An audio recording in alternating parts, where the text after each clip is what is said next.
ഇത് യു എയിൽ അസാബ് പറഞ്ഞൊരു സ്ഥലമാണ്. അതായത് അബുദാബിൻ്റെ ഒക്കെ ഒരു ബോർഡർ ഏരിയയാണ് അസാബ്. അവിടെ ഒരു അഡ്നോക്കിൻ്റെ കൺസ്ട്രക്ഷൻ നടക്കേണ്ട ഒരു സൈറ്റാണ്. ആ സൈറ്റിലേക്ക് മെറ്റീരിയലായിട്ട് വന്നിട്ടുള്ള ഒരു വലിയ ട്രക്കാണ്. ഏകദേശം 100 ടണ്ണിൻ്റെ മേലെ വെയിറ്റ് വരുന്ന ഒരു ട്രക്കാണ്.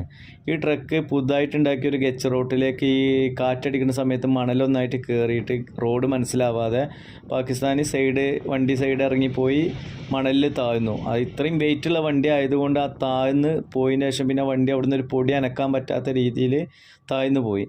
അങ്ങനെ ആ സൈറ്റിൽ അന്ന് ഉള്ള ഒരുപാട് വലിയ വലിയ മിഷനറീസ് ഉണ്ടായിരുന്നു. വലിയ വലിയ JCBകൾ അങ്ങനെ കുറേ ആ മിഷനറീസൊക്കെ വെച്ച് ഒരുപാട് ട്രൈ ചെയ്ത്, അതായത് ഒരു ദിവസത്തോളം ട്രൈ ചെയ്തിട്ട് അങ്ങനെ പിറ്റത്തെ ദിവസം അവരാൽ പാകിസ്ഥാനികളാണ്, അവർ മാക്സിമം അവൻ്റെ ടയറിൻ്റെ ഭാഗവും കാര്യങ്ങളൊക്കെ നോക്കി ഒരുപാട് ചെയ്ത് അങ്ങനൊന്നും പുറത്ത് എടുക്കാൻ പറ്റാതെ നിന്നപ്പോഴാണ് മണലിൽ മാത്രം യൂസ് ചെയ്യേണ്ട ഒരു മെഷീനാണ് ഈ ഒരു കൊക്കുള്ള ഒരു ഭയങ്കര പവർഫുള്ളായിട്ടുള്ള മെഷീനാണ്. പക്ഷെ അത് വളരെ സ്ലോവിലാണ് പോവുക.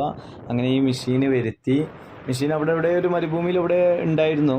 അങ്ങനെ അവിടുന്ന് അവരത് വരുത്തി ഈ മെഷീനായിട്ടാണ് ഇത് വലിക്കാൻ വേണ്ടി ട്രൈ ചെയ്തത്. പക്ഷേ ഈ മെഷീൻ അതിൻ്റെ ഉക്കിലേക്ക് ഈ ടാഗ് കെട്ടി വണ്ടിയിലും ആ ടാഗ് കെട്ടിയതിന് ശേഷം ഇത് വലിച്ച സമയത്ത് വളരെ നിസ്സാരമായിട്ട്, അത്രയും ദിവസം മെനക്കെട്ടതൊക്കെ വളരെ നിസ്സാരമായിട്ട് ഈ 100 ടണ്ണ് വണ്ടി അതിൻ്റെ പിന്നാലെ പോന്നു. എന്തായാലും രണ്ടാമത്തെ ദിവസം ഈ വണ്ടി വന്നതോടുകൂടി ആ വണ്ടീൻ്റെ പവറും അതേപോലെ അതിന് യൂസ് ചെയ്ത ടാഗും വെച്ച് ആ വണ്ടീനെ പുറത്തേക്ക് വലിച്ചെടുക്കാൻ പറ്റി.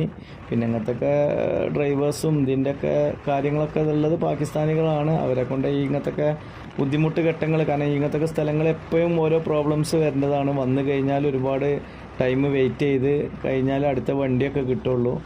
എന്തായാലും ആ വണ്ടി പുറത്തെടുത്തു. വേറെ പ്രശ്നങ്ങളൊന്നും ഇല്ലാതെ തന്നെ 2 ദിവസത്തിൻ്റെ മെനക്കെടുകൊണ്ട് ആ വണ്ടി പുറത്തെടുത്തു.